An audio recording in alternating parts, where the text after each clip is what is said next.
Jorge Ramírez. Muchos ven en la masonería un desprendimiento o fundación Rosacruz, o ya de órdenes de caballería.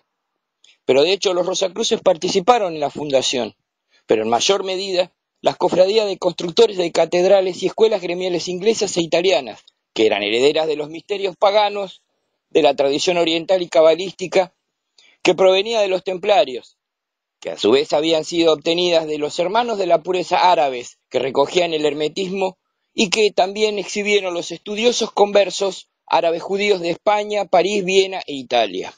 La masonería es fundada oficialmente el 24 de junio de 1717 en Inglaterra, y en 1723 se proclama la Constitución del Pastor Anderson, que confiesa como antecedentes que su doctrina era conocida en 1350 entre los templarios, y que había una orden masónica constituida por maestros elegidos en Colonia en 1535, que reaparece en 1641 con los hermanos bohemios. Para el año de 1723, las logias masónicas inglesas eran 25. En 1725, ya las logias se duplicaron a 50. En París, Francia, se funda la Gran Logia en 1743 y se separa de la logia inglesa en 1756. En 1771, el Gran Oriente de Francia, o Nueva Logia Nacional de Francia, es fundada. Los masones más conocidos de esta época son Voltaire, Ben Franklin, Desmoulins, Lafayette, Guillotin y Robespierre. Como se verá, muchos sabios que tenían influencia política y muchos políticos de la época, y además la mayoría de los tratadistas de la enciclopedia eran masones. Uno de los grandes tratadistas de esa época, que pertenecía a la orden, es Ragon o Reigon, cuyas obras aún tienen una profundidad intelectual que resiste al paso de los tiempos. La filosofía cabalística tuvo siempre una importancia decisiva en la masonería. La orden tiene actividades políticas y ha llegado a preparar revoluciones como la estadounidense y la francesa, y además la mayoría de las revoluciones sudamericanas. Abogaban por una política liberal, educación laica, reducción del poder de censura de la Iglesia sobre el arte, la cultura y la educación. Ya que promueven el intelecto sobre la fe, la masonería se ganó de enemigo al clero, que lo enfrentó por sendas bulas y condenas papales, a pesar de que varios papas y cardenales habrían militado activamente en la masonería. Las enciclopedias definen a la masonería como una asociación secreta de personas que profesan principios de fraternidad mutua, que se reconocen entre sí por signos y emblemas especiales y se dividen en grupos llamados logias.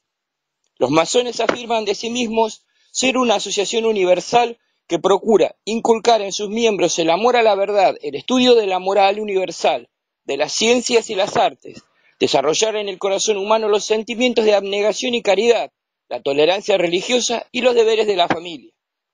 Entre sus máximos ideales están extinguir los odios entre los hombres por motivos raciales, los antagonismos de nacionalidad, de intereses y creencias de opiniones, y procura mejorar la condición social del hombre a través de la instrucción, el trabajo y la beneficencia. La masonería declara conocer un principio superior e ideal al que dominan el gran arquitecto del universo y al que pueden entrar a formar parte todos los hombres libres y honrados, y del que son excluidos los fanáticos, libertinos e intolerantes. La masonería es una sociedad con fines filantrópicos y altruistas que persigue la formación intelectual y moral de sus miembros, la regeneración de la sociedad por un equilibrio entre el intelecto y la ética, en un clima de respeto por las diferencias y estudio del simbolismo universal.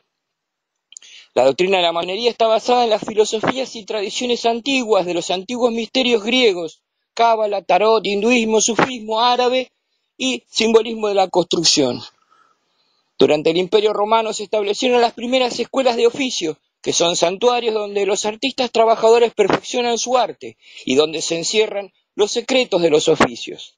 En estas escuelas de constructores se toman las técnicas del oficio como manifestación y símbolos de la actividad creadora divina, y el oficio se aprende con subordinación y discreción, y así crece el concepto de pertenencia a una organización.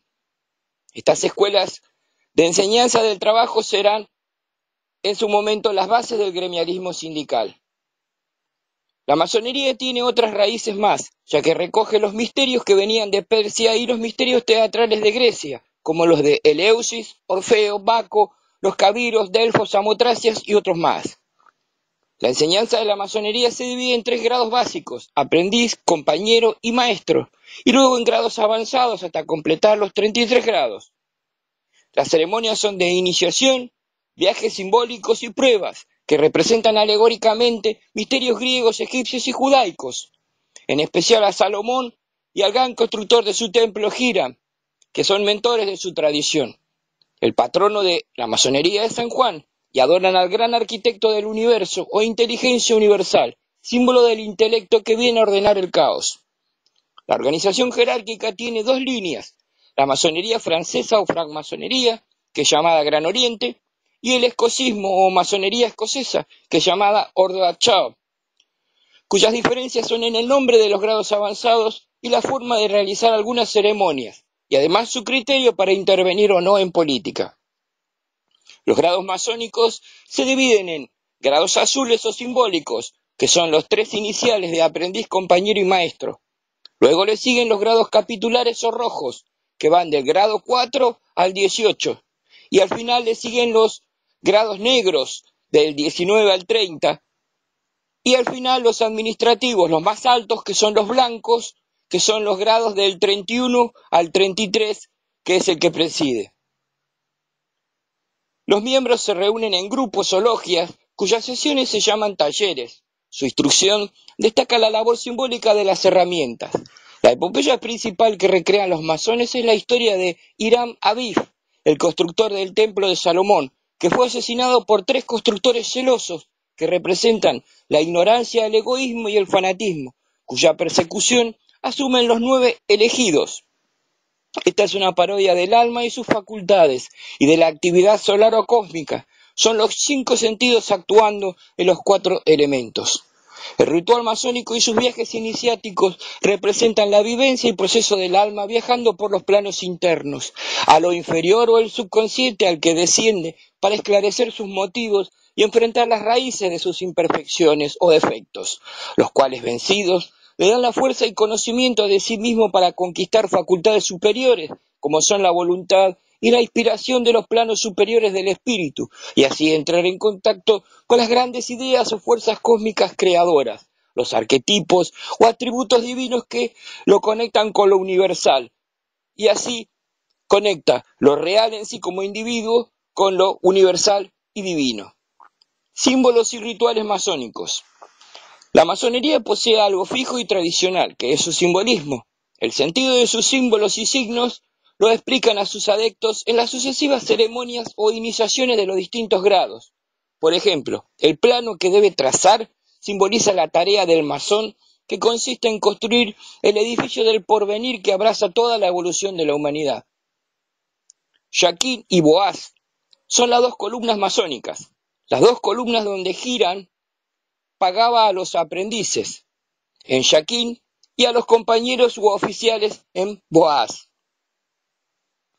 Los símbolos más comunes usados en la masonería son el triángulo, el cincel o escopio, la plomada, la llana o escuadra, la barreta, la piedra cúbica tosca y labrada o pulida, según sea novicio o perfecto masón, la estrella resplandeciente o flamígera de 5 puntas, llamada estrella de Judá o de Belén, y el sello de Salomón, que incluye los 2 triángulos entrecruzados, o estrella de 6 puntas, símbolo hoy del judaísmo y mencionado en la tabla esmeraldina, como así es arriba, como así es abajo.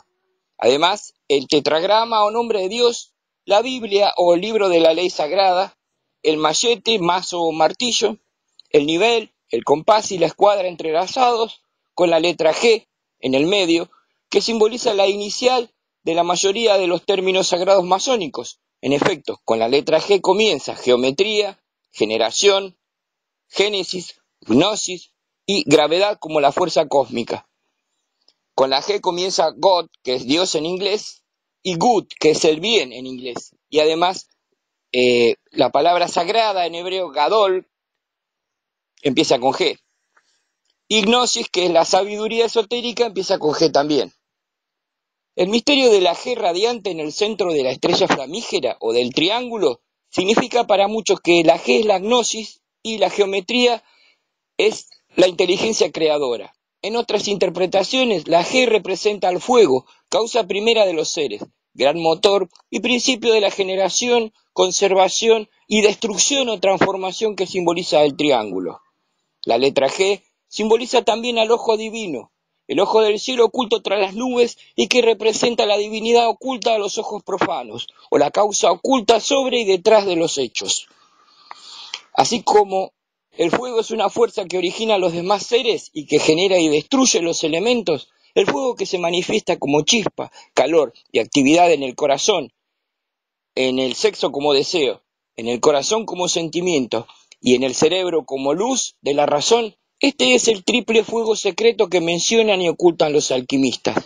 Este fuego es el que renueva la naturaleza por la transformación y que está simbolizada por las iniciales del INRI, inscrito en la cruz de los elementos que deben ser trascendidos por la vida y la voluntad, y que representan al Salvador o Maestro que abraza la cruz para trascenderla. El fuego es etéreo y sin embargo destruye los demás elementos y es el único elemento que apunta hacia arriba. Por eso, el fuego está presente en los símbolos como el sol, la luna, la estrella, la luz, el oriente, que es por donde sale la luz, el delta luminoso, la espada radiante y la zarza ardiente, que son signos distintivos del fuego. El martillo y el cincel representan en su simbolismo al hombre independiente, el compás y la regla al aprovechamiento alcanzado o desarrollo. La barreta representa el razonamiento contra el fanatismo y la superstición. La escuadra representa la igualdad y la piedra cúbica labrada es la piedra angular del edificio inmaterial dedicado a la filosofía espiritual y cuyo símbolo es la misma Jerusalén celeste y su templo que se menciona en el Apocalipsis. Los símbolos varían según los grados y ritos y consisten generalmente por el mandil o delantal usado por los sacerdotes antiguos para sacrificar. Este delantal lleva grabados símbolos del grado. Además, se ve un escudo o emblema masónico con 3 claves que dice audire, vide, tacere, o sea, en latín, ver, oír y tocar, al que se le agrega el cuarto que dice scire, que es escuchar. Esto significa las 4 claves o sentidos, que en esoterismo se dice saber, querer, osar y callar. Explicación de los símbolos y palabras más utilizadas en la masonería. El compás representa la justicia y la fuerza creativa de la imaginación. La escuadra representa la rectitud, la ley y el orden. El nivel es un signo de la igualdad. La regla es un símbolo de la perfección y del intelecto consciente. La plomada significa aplomo y equilibrio. El triángulo es un símbolo de la divinidad y la naturaleza. El machete corresponde a la actividad, a la voluntad activa. El mandil o delantal simboliza el proceso espiritual en sí. La tenida o reunión o asamblea de los hermanos de la logia. La plancha es el nombre simbólico de los documentos masónicos. La iniciación es la ceremonia para la admisión de un profano y la instrucción en un grado. Un profano es todo aquel que no es masón. La logia es el taller o lugar donde se reúnen y trabajan los masones. Recibir la luz significa ser iniciado. Los metales son símbolos exteriores de riqueza y pasiones humanas. Cuando se habla de metales, se suele hablar de los sentidos y de las emociones inferiores y cómo trabajarlas. A eso se refiere parte de la alquimia. El salario simboliza el grado masónico y al karma personal recibido. Las joyas masónicas son insignias que sirven para distinguir los cargos de la logia y que representan también a los chakras y es el uso correcto de la energía interna. La masonería ha participado en las revoluciones emancipadoras y en los tiempos modernos un sector ha participado activa y continuamente en la política. Son enemigos de los regímenes en que los dictadores y la religión se dan la mano o donde las libertades constitucionales no son respetadas. Son particularmente poderosos en México, USA, España e Inglaterra. No cuentan con tantos miembros como se dice, y aunque se acusa a los masones de actividades delictivas, mafiosas o diabólicas, es solo una mínima parte de sus miembros, que es más o menos el mismo porcentaje de religiosos que es noticia por actividades delictivas o faltas éticas o inmorales. De todos modos, podemos reprocharle a la masonería el hecho de estar tan cerrados, lo que se presta a malos comentarios, aunque ellos se justifican diciendo que lo sagrado nunca es masivo y que debe ser preservado y respetado y no vulgarizado. Por eso en los últimos 20 años asistimos a un blanqueo, leve apertura y divulgación de las doctrinas masónicas para que el público pueda comprender que la masonería no es una sociedad satánica ni conspirativa, sino que es una escuela de estudios simbólicos donde se trata de transformar al alma de acuerdo a principios morales y espirituales. De todas formas, en todas las instituciones hay fanáticos y gente extraviada que no practica los principios que predica y se extravía en sus métodos y motivaciones, porque ninguna escuela esotérica busca magnificar el ego y sus tendencias, sino que al contrario, condena esto y fomenta solo una búsqueda espiritual del alma misma, y no solo un medio de conquistar al mundo, sino de conquistarse a sí mismos. De todas formas, París es la ciudad clave donde hacen aparición los primeros ocultistas masónicos que van a destacar, como son Cagliostro, Saint-Germain y Mesmer, que son los más destacados personajes en su género y cuya influencia y fantásticas vidas repasaremos ahora a continuación para ir terminando con este video. Hablaremos un poco del misterioso conde de Saint-Germain, la figura misteriosa por antonomasia. No se sabe exactamente quién fue Saint-Germain realmente, cuándo nació ni cuándo murió. Apareció en París frecuentando las fiestas y veladas de artistas, intelectuales y nobleza. Su cultura era vasta, hablaba casi todos los idiomas y vestía con elegancia impecable. Portaba joyas de gran valor, no se lo veía comer ni beber, parecía conocer la historia personalmente y, por medio de regateos y casi obligándolo, admitía tener una longevidad considerable, de haber descubierto el elixir de la inmortalidad y haber logrado la transmutación. Su apariencia durante muchos años era la misma, aparentaba tener 40 años. Saint-Germain fue favorito de la nobleza de Luis XV y Federico el Grande. Se lo cree un Rosacruz, tal vez inmortal, pero nunca fue reconocido por la orden oficialmente. Respecto a su identidad física y humana, históricamente se lo cree hijo de Federico II Rákóczi, descendiente de los soberanos de Transilvania y de Carlota Amadea de Hesse-Kainfeld, que fue raptada al nacer. Justamente su hijo también es raptado al nacer para que no sufra la suerte de proscripto de su padre, destronado y perseguido por Carlos VI.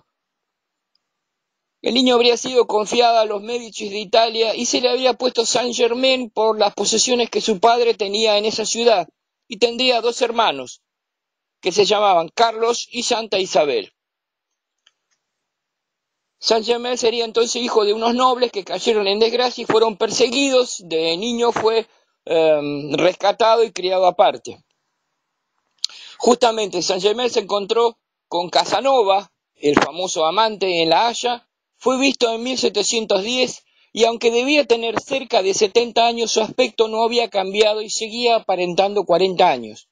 Desde entonces, cuando fue sepultado varias veces en distintas localidades y con distintas identidades, y luego con multitud de testigos fuera vuelto a ver sin haber cambiado su aspecto, aún durante las campañas napoleónicas parece haber sido visto por última vez, y dijo marcharse al Tíbet, a crear una orden para regresar cerca del año 2000.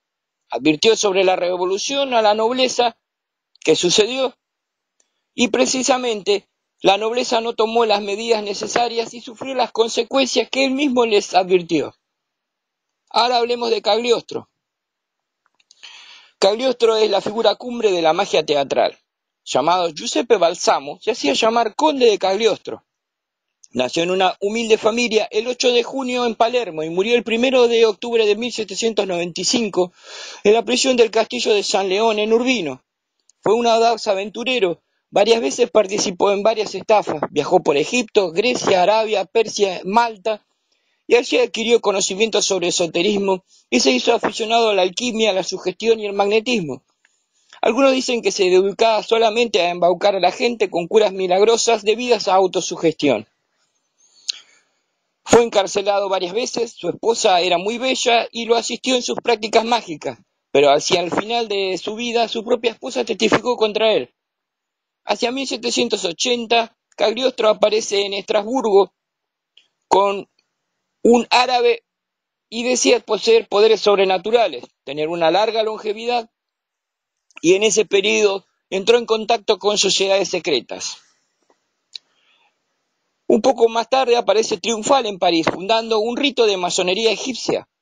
Por supuesto se rodeó de lo más selecto, pero esto le duró muy poco y se vio involucrado en procesos por robo de joyas y estafas a la corte, y sufre la prisión en varias ciudades como la Bastilla y Roma, donde muere condenado por hechicero.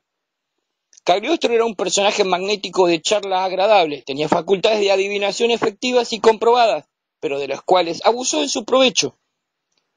Si bien Cagliostro jamás negó ayuda a los enfermos y le distribuía remedios por costosos que fueran, parece haber logrado un par de veces la transmutación y creación de piedras preciosas. Dijo que su maestro había sido un anciano compañero de viaje llamado Altotas, alquimista verdadero, y que había sido alumno del mismo maestro Hermes. Hablemos ahora de Mesmer, el fundador del magnetismo. Antonio Mesmer, médico alemán, autor de la teoría del magnetismo animal, nació en 1734 en Mesburgo, Suabia. Nace en 1734 y muere en 1815. Mesmer sostenía que los cuerpos celestes tenían influencia sobre el sistema nervioso y la naturaleza. Según Mesmer, la fuerza vital magnética puede controlarse y dirigirse para tratar enfermedades, e incluso puede transmitirse y transferirse. Como era de esperar, las cátedras de medicina de Londres, París y Berlín lo rechazaron y persiguieron, pero el pueblo y las cortes lo recibieron y aclamaron. Hacía mucho que se hablaba ya de la fuerza astral, la luz del mundo, la fuerza ódica, y Mesmer logró cientos de casos de curaciones sorprendentes, algunas achacables a la autosugestión, pero otras que fueron reales. Además, popularizó la técnica de hipnosis y sugestión masiva en salas. Sus clínicas tenían tratamiento con electricidad, sugestión, pases de mano, magnetización de objetos y sobre todo charlas estimulantes con música, las claves para que el paciente se abra a la cura y actúe la fuerza de la curación externa o propia, pero que en todo caso su fuerza depende de su estado de ánimo y este mejora con una participación, lo que aún hoy la medicina clásica atiende muy poco. Resumiendo, Mesmer buscaba lo que se llama el principio de la simpatía, por la cual el paciente, ya sea por sí mismo o abriéndose a fuerzas externas, causaba la mejoría emocional de sí mismo. Mesmer murió finalmente en Alemania olvidado. Vamos a ir cerrando así esta pequeña charla sobre la masonería, que retomaremos en profundidad en algún otro video, y resaltemos finalmente que mucha gente tiene una idea sórdida y errónea de la masonería, y aún algunos masones mismos, ya que esta escuela es una disciplina para estudiarse y rectificarse a sí mismo, y no una herramienta de influencia o conquista del mundo exterior. Pero dejemos a cada uno con su inclinación y opiniones, según sea su grado de evolución y comprensión adquirida. Por esta ocasión hemos dicho más que suficiente sobre esta ilustre orden. Muchas gracias.